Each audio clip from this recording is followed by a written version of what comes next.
livre para todos os públicos.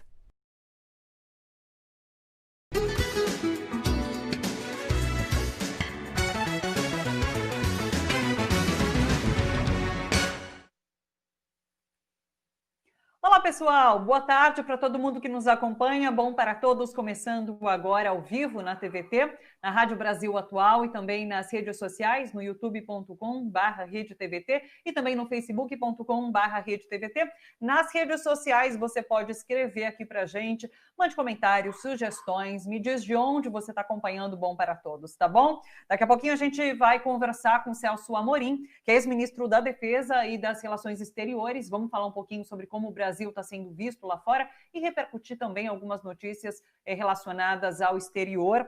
A gente conversa hoje também com o psicanalista Christian Dunker, ele vem falar sobre o novo livro, A Paixão da Ignorância, e é claro, a gente vai também tratar um pouquinho sobre esse momento em que vivemos, pandemia, isolamento, tudo isso. E também hoje a gente conversa com a pesquisadora da USP, a Mariana Aldrich, para falar um pouquinho sobre o setor do turismo. Nesses últimos dias, a gente teve cancelamento de vários eventos em São Paulo, em outras cidades do país, estados do país. Então, a gente vai falar um pouquinho sobre os impactos e as perspectivas para o futuro nesse momento da pandemia, como retomar esses eventos, tudo isso na conversa com a Mariana, tá bom? Antes disso, vamos com as principais notícias do dia, para você que acompanha o Bom para Todos se manter informado também. O Brasil ultrapassou as 90 mil mortes pela Covid-19. De acordo com o consórcio de veículos de imprensa, foram registrados até a 1h da tarde de hoje 90.383 óbitos. O número de infectados é de 2.566.765. Michele Bolsonaro testou positivo para a Covid-19. A informação foi divulgada agora no início da tarde pelo Palácio do Planalto. De acordo com a nota, a esposa do presidente Jair Bolsonaro tem sintomas leves e é acompanhada pela equipe médica da Presidência da República. O ministro da Ciência e Tecnologia, Marcos Pontes, também anunciou que está com a Covid-19. Pontes fez o teste na terça-feira e divulgou o resultado ontem à noite no encontro virtual transmitido pela internet. O ministro disse que já está isolado e que vai continuar despachando normalmente. Marcos Pontes é o 5º ministro do governo Jair Bolsonaro infectado pelo novo coronavírus. E em meio à pandemia, o governo reabriu aeroportos para estrangeiros depois de 4 meses de fechamento. A portaria foi publicada no Diário Oficial da União. No entanto, continuam fechados os aeroportos de Mato Grosso do Sul, Rondônia, Paraíba, Rio Grande do Sul e Tocantins. O decreto não explica o motivo dessas exceções. As fronteiras terrestres continuam fechadas. E o ministro do STF, Dias Toffoli, defendeu o aumento da quarentena para magistrados que abandonarem a carreira para entrar na política. O ministro do Supremo Tribunal... de magistrados e membros do Ministério Público que deixem a magistratura por pelo menos 8 anos. Porque a imprensa começa a incensar determinado magistrado e ele já se vê candidato a presidente da República, sem nem conhecer o Brasil,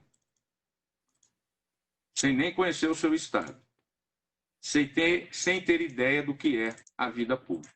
E aqui, publicamente, durante esse julgamento, que é transmitido publicamente, eu volto a pedir ao Congresso Nacional: estabeleçam prazos de inelegibilidade para membros da magistratura e do Ministério Público que deixarem as suas carreiras, para que não possam magistrados e membros do Ministério Público fazer dos seus cargos e das suas altas e nobres funções meios de proselitismo e de demagogia. O presidente da Câmara, Rodrigo Maia, lembrou que o tema já está na pauta do Congresso e que pode ser votado, inclusive, nesse segundo semestre. Vamos ver. O presidente Toffoli já reconhece a política, né? Trabalhou no parlamento, é um grande presidente do Supremo Tribunal Federal. Se faz a proposta, o parlamento deve ouvir a proposta do presidente Toffoli e decidir pelos 8 anos, por 6 anos, por 4 anos. Aí é uma decisão do plenário. Já estava na ordem do dia, certamente, né, com a posição do presidente do Supremo, sempre refaz a pauta e nos ajuda a refletir sobre, de fato, a urgência dessa matéria. Eu acho que dá para se pensar, assim, na hipótese de tratar dessa matéria no segundo semestre. Quem está conosco hoje para uma conversa sobre esse momento político atual, mas também sobre o cenário externo, como o Brasil está sendo percebido lá fora, é Celso Amorim, diplomata brasileiro, ex-ministro da Defesa e das Relações Exteriores. Celso Amorim, sempre um prazer te receber. Tudo bom com você? Oh, muito bom. Prazer estar com você aí e com todo o público da TVT. Celso, eu queria começar te questionando brevemente sobre essa notícia que a gente deu agora, então, em relação à discussão sobre quarentena da magistratura para seguir carreira política. Queria saber a sua opinião, porque quando o Dias Toffoli fala ali, parece que ele dá um recado para esses membros da Operação Lava Jato, né, para os procuradores que fizeram parte dessa força-tarefa. Como que você vê essa questão? Olha, eu acho uma preocupação muito legítima. Eu não sei qual será a decisão, mas você já teve o presidente de 2 poderes falando de que essa questão tem que ser enfrentada, e eu acho também que tem que ser enfrentada, porque o que nós assistimos no Brasil nos últimos tempos, né, chamar de lawfare, ou chamar o que você quiser, óbvio que isso tem vários aspectos, esse não é o único, mas evidentemente foi uma politização da justiça, e um dos fatores da politização da justiça é a perspectiva da pessoa se tornar candidato para um cargo até de presidente, como foi dito pelo Toffoli. É verdade. Eu concordo que a preocupação é bem legítima. Agora, se vai ser 8, 10, 6, aí eu não sei, não pensei. Isso ainda acho que vai entrar em discussão no Congresso, né? Agora vamos para o cenário exterior, então. A gente teve nesse domingo a denúncia feita por trabalhadores da saúde, por uma coalizão, né, que representa 1 milhão de trabalhadores da saúde, em relação a uma denúncia ao presidente Jair Bolsonaro pela forma como ele vem lidando com a gestão nesse tempo de pandemia do novo coronavírus. Você disse, inclusive, Celso, numa entrevista recente... Perdi o som. Agora, nesse momento, né? Como que você viu essa nova denúncia no Tribunal Penal Internacional? Eu caí agora, olha, rapidinho? Tá, eu acho que deu para acompanhar a minha pergunta. Eu quero saber como que você tem visto o Brasil, como ele está sendo visto lá fora, na verdade, de acordo com essa denúncia que foi feita no Tribunal Penal Internacional. Olha, eu acho que é uma coisa gravíssima você ter o presidente denunciado, e não é a primeira denúncia que lá ocorre. Essa teve um apoio maior, né, com muitas instituições, até instituições internacionais ligadas também aos trabalhadores da saúde, que se sentiram vitimados diretamente pela ausência de política, pela omissão, da qual tem resultado em inúmeras mortes. Eu não sei qual será o resultado disso. Muitas denúncias que são apresentadas no Tribunal Penal Internacional acabam não sendo objeto de investigação. Então, isso ainda eles terão que se pronunciar, a Procuradoria vai submeter também aos juízes, mas eu acho que o simples fato de haver um razoado sério, né, que utiliza, inclusive, uma expressão já usada por um ministro do Supremo brasileiro, é uma coisa extremamente preocupante, porque isso não acontece sozinho, isso acontece juntamente com outras coisas. Acho que ontem, havia uma reportagem, eu vi uma coisa visual, de um jornalista muito famoso do Guardian, Monbiot, é o sobrenome dele, me esqueci o primeiro nome, e que ele diz assim, qual é a pessoa mais perigosa do mundo? Diz que é o Jair Bolsonaro. Eu não sei, sabe, tudo isso é uma coisa assim, em outro momento você olha quem são os principais vilões do coronavírus, aí fala do Trump, fala do Boris Johnson e do Bolsonaro. Então é uma visão muito ruim do Brasil, que se alastra, e não adianta pensar que isso é campanha, isso é o que acontece aqui no dia a dia. Você acabou de dizer, mais de 90 mil mortos. A Argentina, né, teve 3 mil e poucos mortos, mesmo que você multiplique por 5, que a diferença de população nem é tanto, chega a 15 mil, quer dizer, menos de 20% do que o total dos mortos no Brasil. Então é uma coisa descabida. Né? A missão do Estado e do governante, uma delas, a fundação do Estado, para quem estuda ciência política, é evitar a morte inútil, postergar a morte evitável. E é o que a gente não está fazendo, a gente está antecipando mortes. É terrível. Qual é o nome que tem que se dar isso juridicamente, não me compete dizer, mas que é terrível é. Essa denúncia anterior, inclusive no Tribunal Penal Internacional, tem a ver com o genocídio indígena, né? Com as mortes de indígenas, por conta, inclusive, do desmatamento, da forma como a Amazônia vem sido tratada por esse governo. E daí, nas últimas semanas, a gente ficou sabendo que um grupo grande de empresários, detentores do capital, tem feito pressão sobre o governo para que ele tome medidas mais eficientes em relação à proteção da floresta amazônica. Como que você tem visto essa questão? A gente falou, acho que de uma última vez, sobre a Amazônia, como o resto do mundo estava percebendo o Brasil por conta realmente da destruição da Amazônia, das queimadas que aconteciam lá naquela região, e agora isso volta a entrar em tema, mas com um forte apelo do capital. A capital pedindo realmente para que o governo dê mais atenção a essa área. O capital quer investir, quer ganhar dinheiro, né? E quer poder ganhar dinheiro sem criticado. Vamos ver as coisas como elas são. Eles não são grandes defensores da floresta amazônica, não, mas eles querem poder vir fazer as coisas sem ter a sua imagem prejudicada.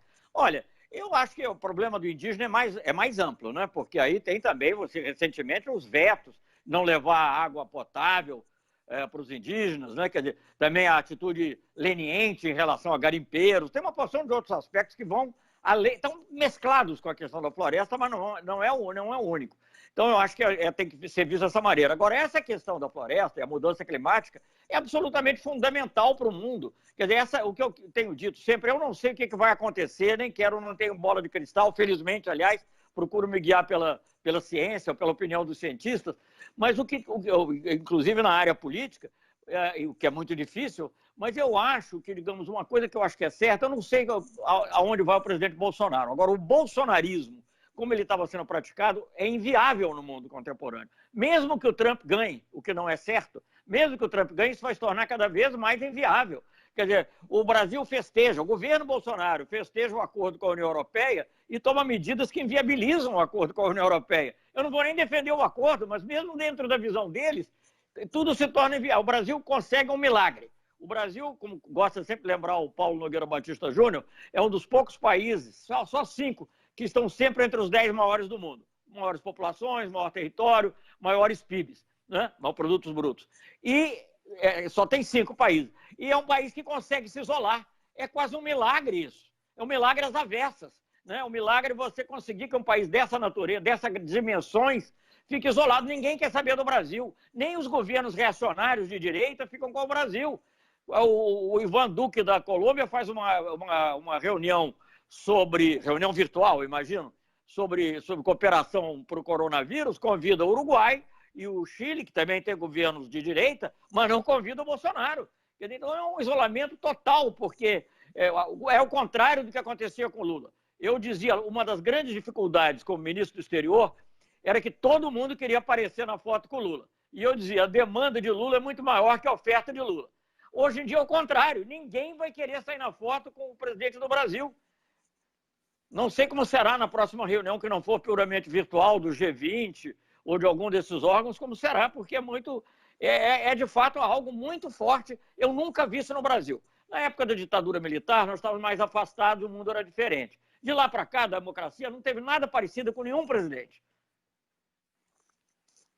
Você trouxe essa questão de Trump, sobre a possibilidade de reeleição ou não dele. E hoje tem uma notícia sobre Trump que foi a de que ele sugeriu adiar a eleição nos Estados Unidos, sem apresentar nenhuma evidência. Inclusive, ele afirmou que pode haver fraude na votação por correio, que acontece lá no país. A data, por enquanto, dessas eleições nos Estados Unidos é 3 de novembro. E você já falou um pouquinho sobre, numa outra entrevista, sobre Trump estar usando, inclusive, essa mesma tática que Bolsonaro também usou aqui, de certa forma, desconfiar das eleições. E lembrando que Trump está num momento de popularidade bastante baixo, e por isso, talvez, que ele tenha, inclusive, surgido com esse assunto. Como você percebe hoje Trump nos Estados Unidos? Inclusive, você vê chances dessa reeleição acontecer, ou você acha que é Brasil? Olha, bom, por partes, né? São muitas coisas que me chamam. O Joe Biden, eu acho que sim, no momento tem mais força, mas eu também não tenho, digamos assim, uma certeza em torno disso, não. Primeiro que o sistema eleitoral lá, como você sabe, não leva em conta, principalmente, não leva em conta o voto popular. Indiretamente ele se manifesta, mas não de maneira automática, né? O próprio Trump não teve maioria no colégio eleitoral. O Bush filho também não tinha tido, mas no caso do Trump com a distância maior e ganhou a eleição. Você está me ouvindo bem?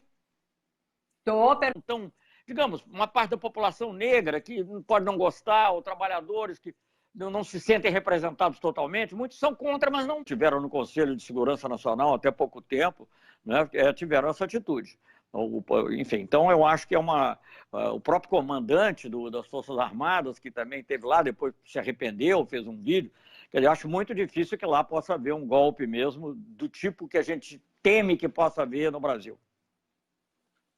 Em relação a essa relação Estados Unidos-Brasil, Jair Bolsonaro, Donald Trump, você sabe que na semana passada a gente comentou aqui uma reportagem do Valor Econômico que falava sobre o desejo do Irã de comprar algumas aeronaves, jatos da Embraer, mas o próprio representante do país falou assim, eu acho que é muito difícil que esse negócio vá em frente, muito por conta da relação que Bolsonaro, que o presidente do país, tem hoje com Donald Trump. Ou seja, essa relação traz, inclusive, impactos negativos econômicos para o país. Muito grandes. Já tínhamos visto isso na área de agricultura, né, as ameaças nos países árabes, no próprio Irã. Irã não é árabe, né? A gente esquece do Irã, mas de qualquer maneira também ali na região, num país também predominantemente muçulmano. Enfim, não, é claro que essas atitudes todas trazem muito prejuízo. E a subordinação aos Estados Unidos, ela se manifestou de uma maneira inacreditável. Olha, eu fui 2 vezes embaixador, né, em Genebra, junto à organização, a parte comercial, né? Primeiro era o GATT, que era uma coisa antiga, depois, hoje em dia, a Organização Mundial do Comércio. Fui 2 vezes. E como ministro também me ocupei muito disso. O Brasil apresentou uma iniciativa, foi copatrocinador de uma iniciativa junto com os Estados Unidos contra a China. É uma questão que, tecnicamente, é economia de mercado, mas, obviamente, tem uma leitura contra a China. É uma coisa inacreditável. Primeiro que o Brasil, como país em desenvolvimento, não tem que ficar fazendo iniciativa com os Estados Unidos. Eu não me lembro de nenhuma outra. A gente pode ter se aliado em certos momentos, num tópico, e não em outros. Isso aconteceu com a União Europeia, com todo mundo, com China, com Índia, etc. Agora, nunca tomar uma iniciativa. E muito menos contra o nosso maior parceiro comercial. Mas não é maior, quando as pessoas falam maior por pouquinho, não é maior de longe. Só lembrar o seguinte, o total das nossas exportações para os Estados Unidos é menor do que o nosso saldo comercial, a diferença entre exportações e importações, para a China. Então é uma diferença absurda. E sem falar que hoje em dia, enquanto o nosso superávit com a China sobe, com os Estados Unidos o que sobe é o déficit. O Brasil tem cada vez um maior prejuízo nas relações com os Estados Unidos. Então é uma coisa, sabe, de qualquer ângulo. Eu não meço as relações internacionais só pelo comércio, mas de qualquer ângulo que você veja, a potência vai ser a maior potência econômica. E vamos ter que lidar com ela como a gente teve que lidar com os Estados Unidos. Não é? Então, eu acho que a gente, no mínimo, teria que ter uma atitude de cautela. E, em certos casos, até uma atitude mais próxima. Veja bem, se me permite concluir esse raciocínio.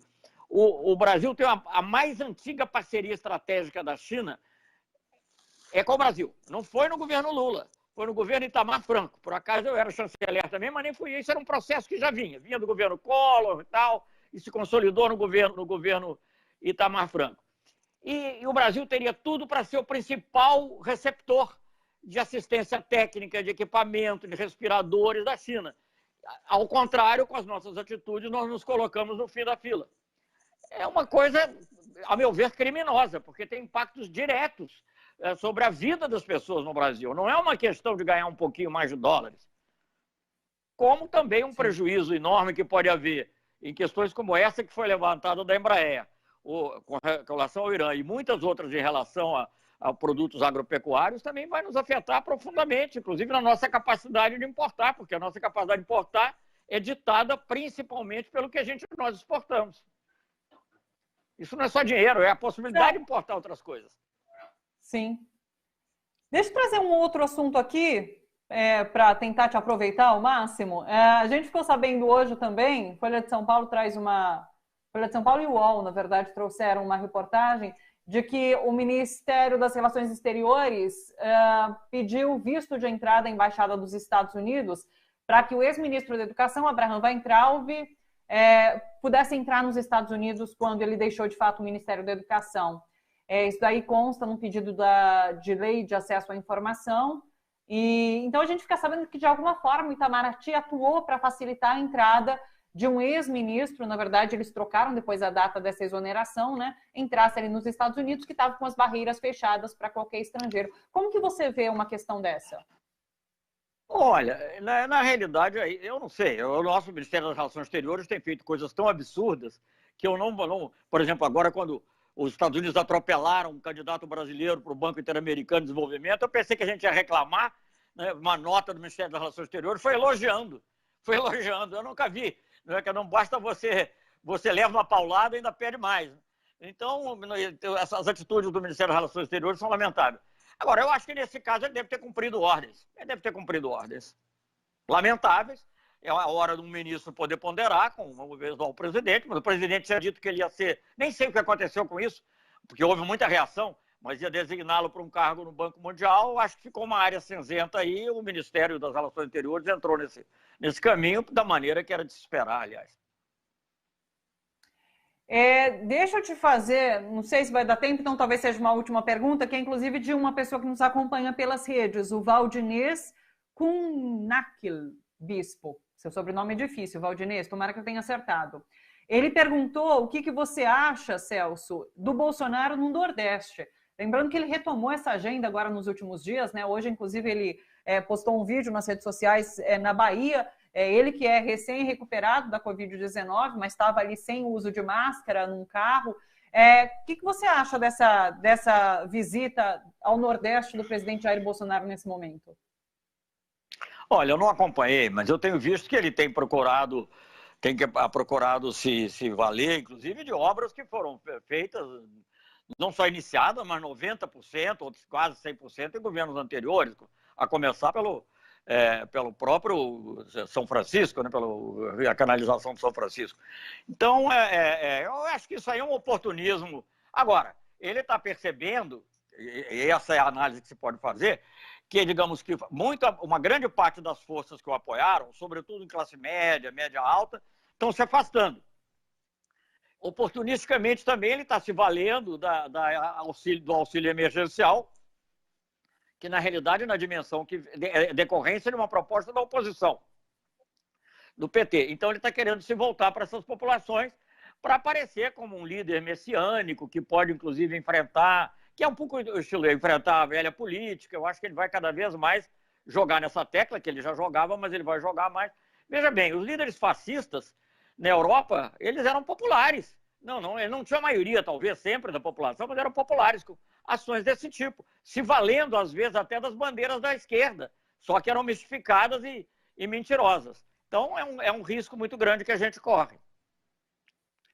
E Brasil também, para entrar numa conversa que não deixa de ser sobre política, mas a gente vai falar também sobre psicanálise. A gente tem o prazer de receber novamente aqui no Bom para Todos o professor Christian Dunker, que é psicanalista, titular em psicanálise e psicopatologia do Instituto de Psicologia da USP. E ele está lançando pela editora Contra a Corrente o livro A Paixão da Ignorância, uma psicanálise da educação para a escuta. Oi, Christian Dunker, um prazer te receber novamente. Tudo bom com você? Tudo bem, Thalita.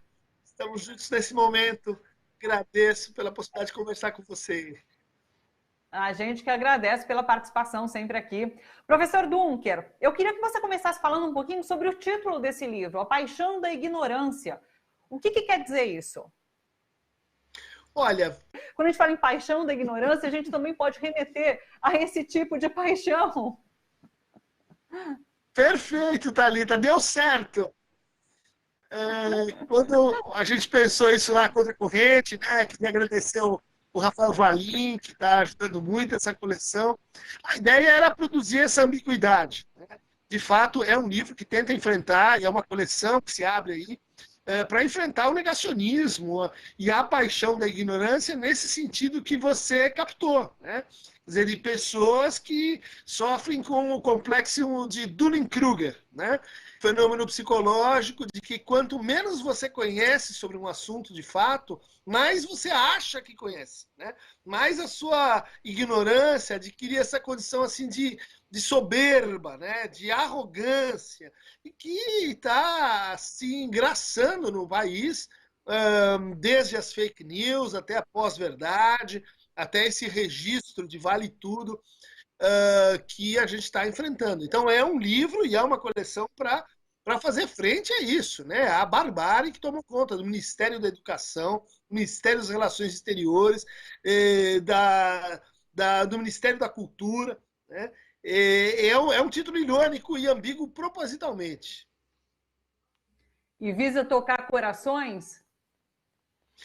Visa tocar corações, mobilizar assim, uma espécie de exército de Brancaleone, né? De resistência dos educadores.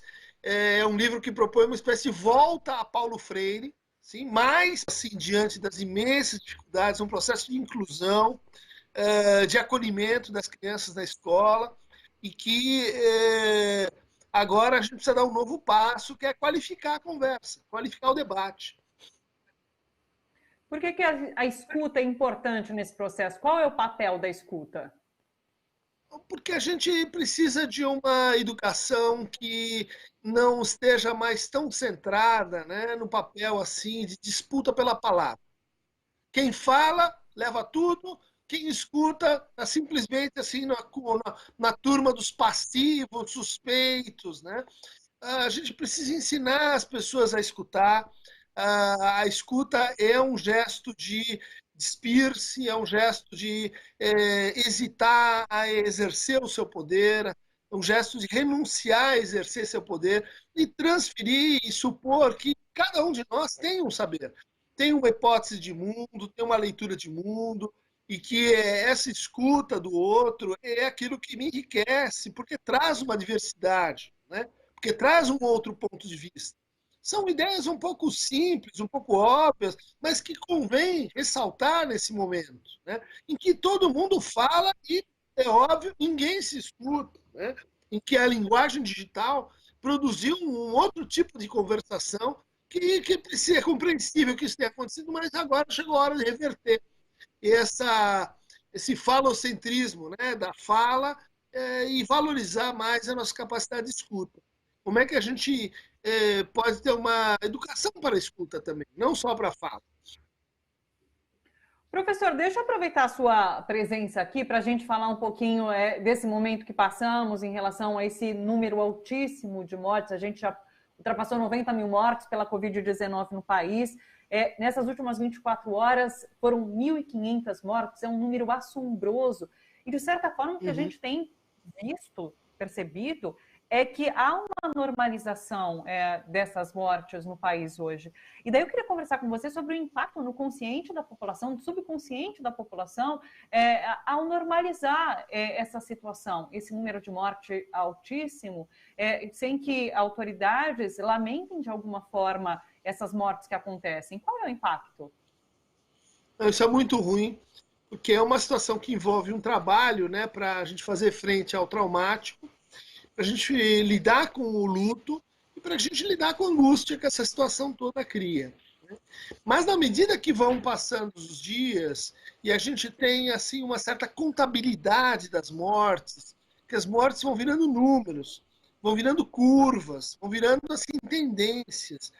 Isso assim acaba cativando uma parte do nosso psiquismo que, para lidar com o medo e com a angústia, acaba transformando isso em assim algo impessoal, algo que vai gerando uma certa indiferença, né?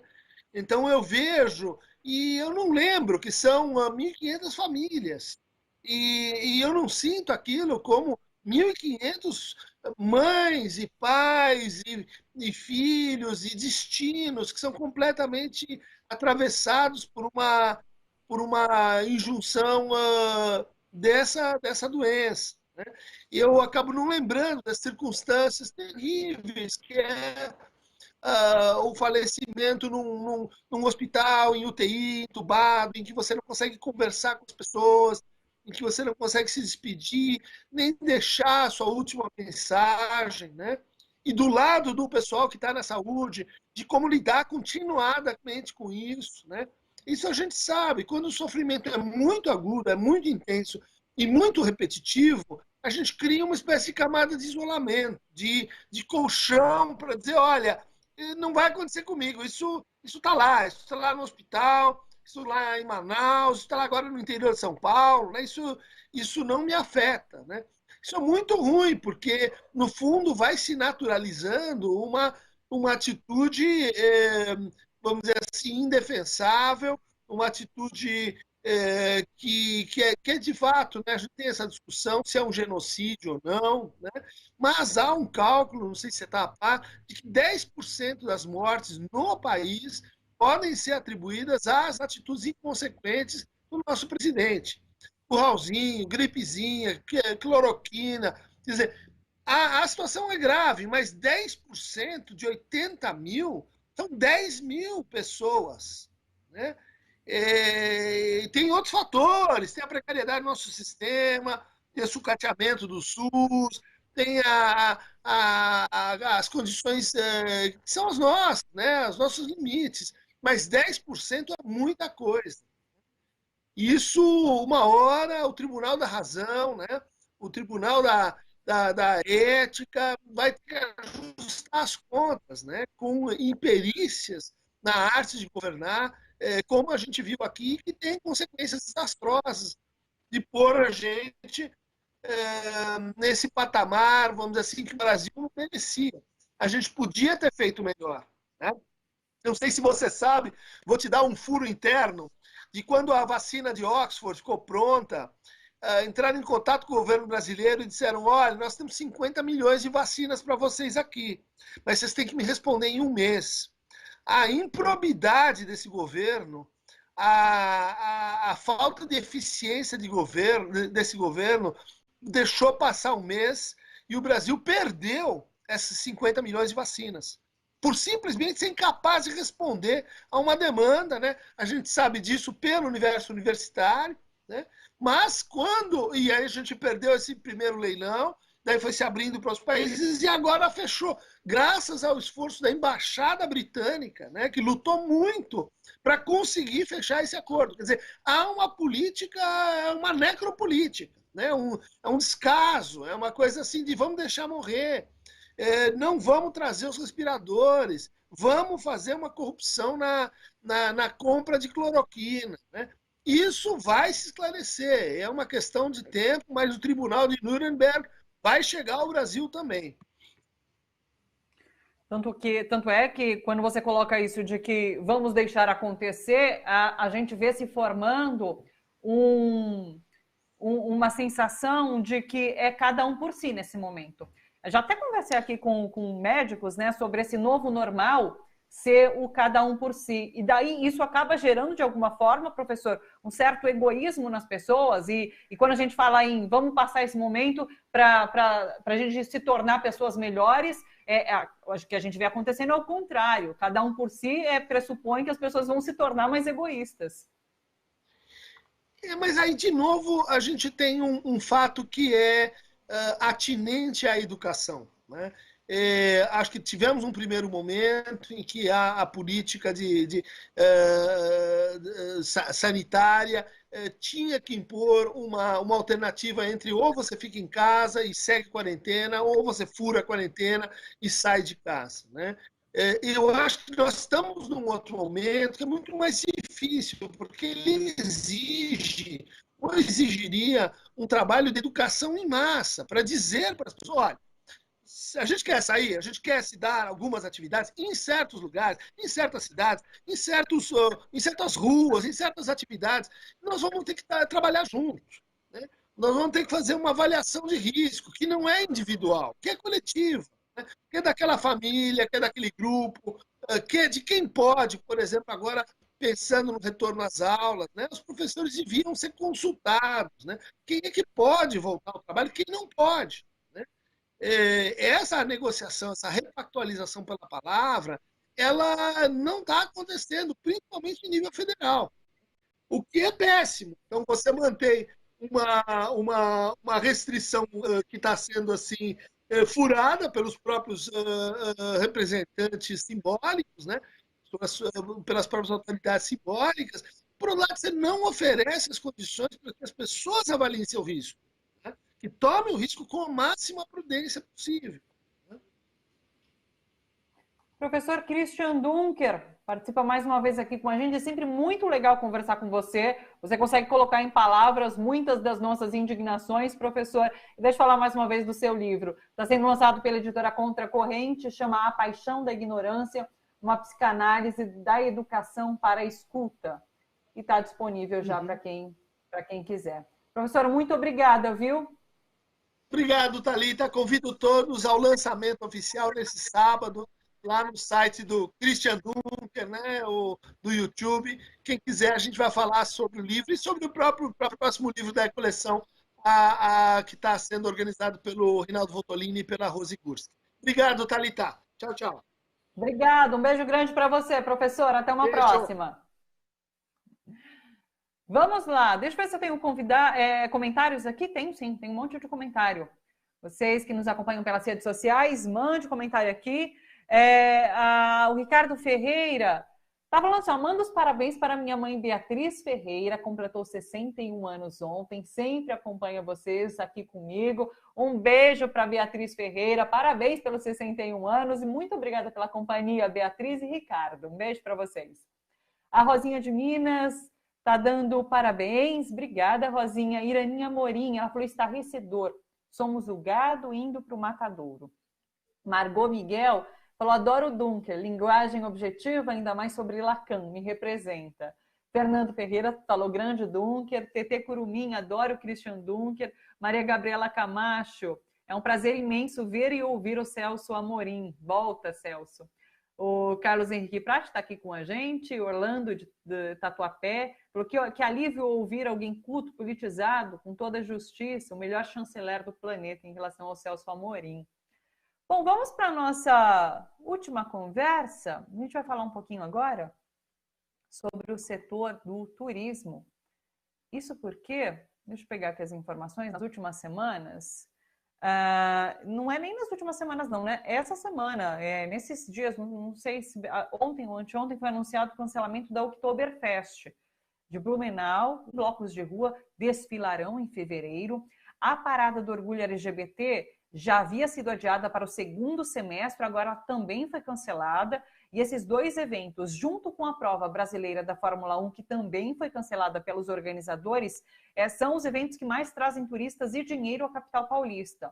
A festa de Réveillon na Avenida Paulista também não deve acontecer esse ano. Bom, para a gente conversar um pouquinho agora sobre tudo isso, sobre os impactos no setor do turismo, na economia, a gente chama a Mariana Aldrich, que é professora, pesquisadora, tem participado, inclusive, aqui com a gente, trazendo uma análise sobre esse setor.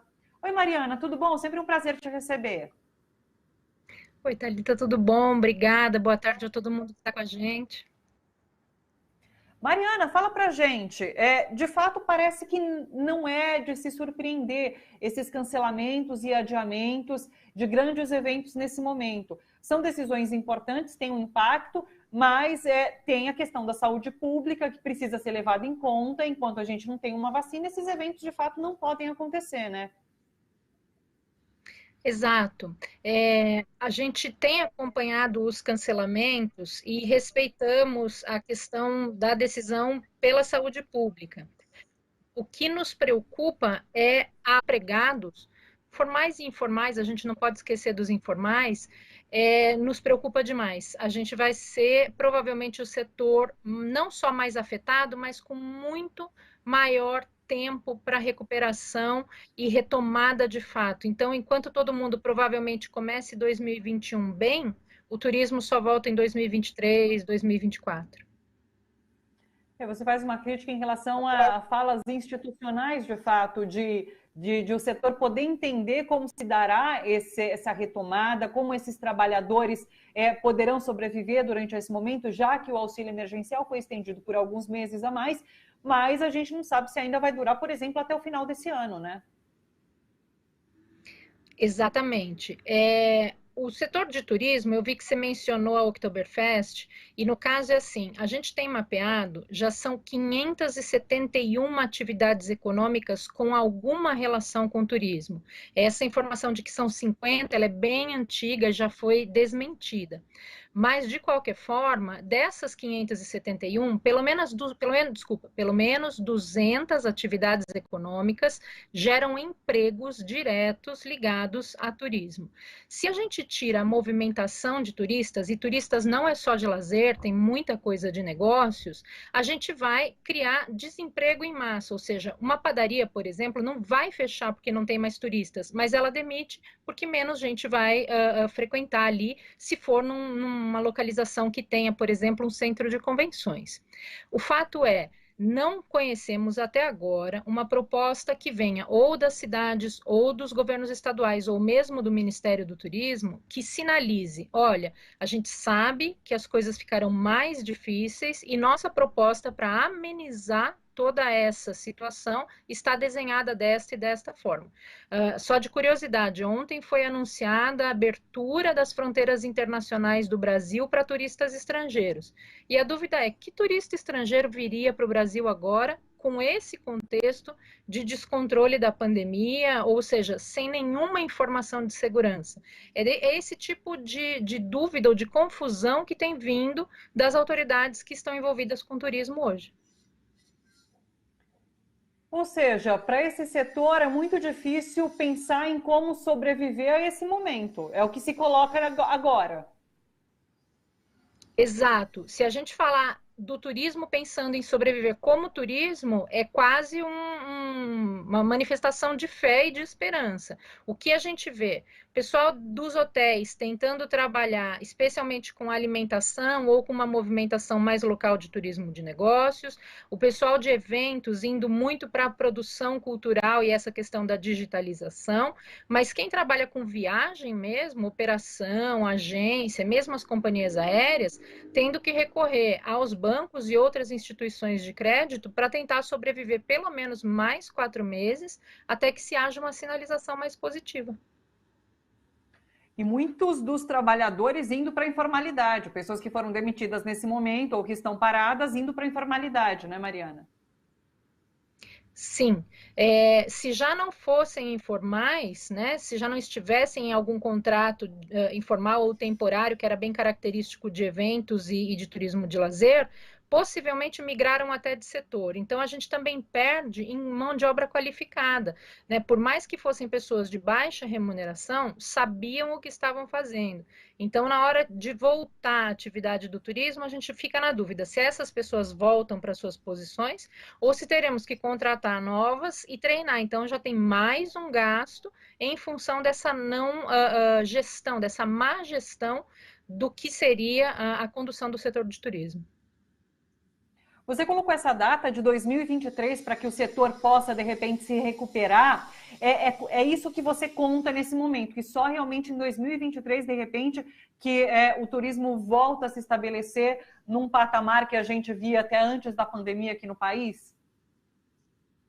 Quisera fosse eu tão capaz de fazer esses cálculos. Esse é um cálculo embasado pelos economistas da Oxford Economics, junto com o Conselho Mundial de Viagens e Turismo. Então, eles analisaram toda a movimentação, especialmente de companhias aéreas internacionais e do efeito da crise econômica, porque turismo é considerado um setor supérfluo, então precisa ter dinheiro sobrando para que as pessoas possam viajar. E aí, com isso, a previsão da Oxford Economics é que para o Brasil 2023, mas tudo isso anunciado lá em maio, antes de ver como é que a pandemia estava sendo gerida da Oxford Economics. Deixa eu te jogar para fazer, de repente, uma crítica sobre um passado agora recente. Eu vi uma pesquisa, e eu não vou saber dizer qual é a fonte, de restaurantes no mundo. Daí eles mostravam que restaurantes em países na Europa que fizeram, países que fizeram isolamento, esses restaurantes, depois dessa retomada, dessa reabertura, flexibilização desse isolamento, eles conseguiram voltar aos patamares de antes da crise e até parece que subiram 5% ali, um pouquinho em relação ao que tinham antes da crise. Já nos Estados Unidos, onde o isolamento não foi feito de uma maneira mais rigorosa, agora que eles declararam essa reabertura, os restaurantes não conseguiram retomar de forma nenhuma e estão bem abaixo do que eles eram antes dessa crise. E é o que eu acho, que eu imagino que a gente vai ver aqui no país também. Quando a gente fala numa flexibilização de comércio, de restaurantes, sem ter feito esse isolamento de uma forma correta, fica bastante difícil. E isso a gente pode incluir no turismo também, é o que você coloca agora. A gente vai fazer essa reabertura com o país ainda num auge de pandemia, é claro que ninguém vai querer vir para cá. Necessariamente. É agora que a gente vai ver como é que funciona a lógica da comunicação. Então, em países em que a comunicação se deu de forma clara, eficiente, top-down, ou seja, as mensagens eram uniformes e replicadas uniformemente, você consegue transmitir uma sensação de segurança. E, uma vez autorizada a volta ao consumo, a viver em áreas públicas abertas, as pessoas entendem como se comportar. Nos países onde houve alteração ou confusão ou antagonismo até em relação às informações, o consumidor passa a ter que se responsabilizar e ele escolher qual é a informação que ele vai seguir. E aí a gente tem o efeito das redes de comunicação. Então, pense, até que a gente tenha ondas de informações consistentes e iguais dizendo é seguro ir, a gente vai optar pelo não ir. E isso é replicável em qualquer realidade. É só você olhar como que você toma suas decisões de ir ou não ao supermercado, de ir ou não ao restaurante, lá na ponta vai estar turismo. Então, vai ser uma recuperação mais lenta para o Brasil, se a gente comparar com a Alemanha, por exemplo, provavelmente muito similar com a dos Estados Unidos, mas a gente ainda tem o adicional aqui, que é das consumo, consumo, estar em áreas públicas, eventos. Então, o segredo vai ser comunicação. A gente fica contando que essa comunicação exista, né? Porque não sei se a gente vai ter alguma transformação nesse sentido. Mariana, agradeço demais a sua participação. Você sempre vem aqui esclarecer várias das nossas dúvidas. Muito obrigada mais uma vez, viu? É um prazer imenso estar com vocês. Uma ótima semana para todo mundo. E quando você precisar, estou à disposição. Combinado. Um beijo grande para você. Uma boa tarde. Tchau, Mariana. Vamos lá, pessoal. Deixa eu ver, comentários? Acho que dá tempo. Deixa eu ler um recado aqui, olha. O Edson Carvalho escreveu aqui pra gente, a gente está tendo essa conversa sobre turismo, né? E ele disse assim, olha, o Réveillon de Salvador também foi cancelado e o Carnaval é bem provável que aconteça em julho de 2021, junto com São João. Então, informação do internauta aqui que acompanha o Bom para Todos, o Edson Carvalho. Interessante saber sobre essas discussões, então, que acontecem aí em Salvador. Obrigada, Edson, pela mensagem. Deixa eu ver mais alguns comentários. Lorraine Sucupiras, ela falou assim, só vamos ter futuro se derrubarmos esse desgoverno. Lenilda Ferreira deu boa tarde a todos que contribuem para informações verdadeiras transmitidas pela TVT e Rádio Brasil Atual. Obrigada, Lenilda. O Edson Carvalho, que falou agora esse comentário que eu já disse. Marta Madalena Astorga, agora o único importante, a única coisa que importa é sobreviver. Lorraine também disse assim, adoro o programa, ela é de Floripa. Oi, Lorraine, que bom ter sua presença aqui com a gente. Thelma Pontes está sempre por aqui. Oi, Thelma. Deixa eu pegar uns comentários aqui mais do início, já que eu não consegui ler, né? José Ciríaco está com a gente, Joselita Santana, o Marcos Hermes, Marta Madalena, Miguel Santana, Paulo Cosati, de Porto Alegre, Zora Bacic, que está sempre por aqui também. Oi, Zora. Zora Osorá. Tomara que eu tenha falado certo. Alex Bispo, boa tarde, aquele abraço. Alina Luz, também sempre aqui com a gente. Joselita também. Salete Coelho. Deixa eu dar os recados de sempre. Eu sei que vocês que acompanham todos os dias já sabem, mas de repente chega gente nova, é bom eu dar o recado para quem está acompanhando agora, é bom para todos.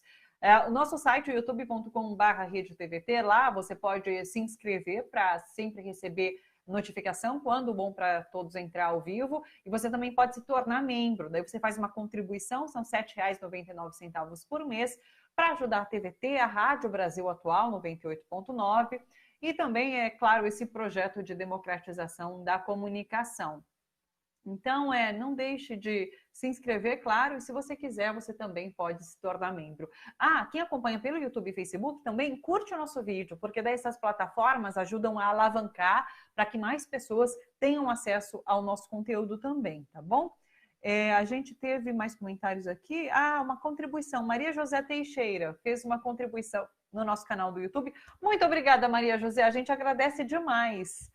A Neide falou assim, jornalismo responsável, compromisso com a verdade, ainda bem que tem gente séria no jornalismo. Obrigada.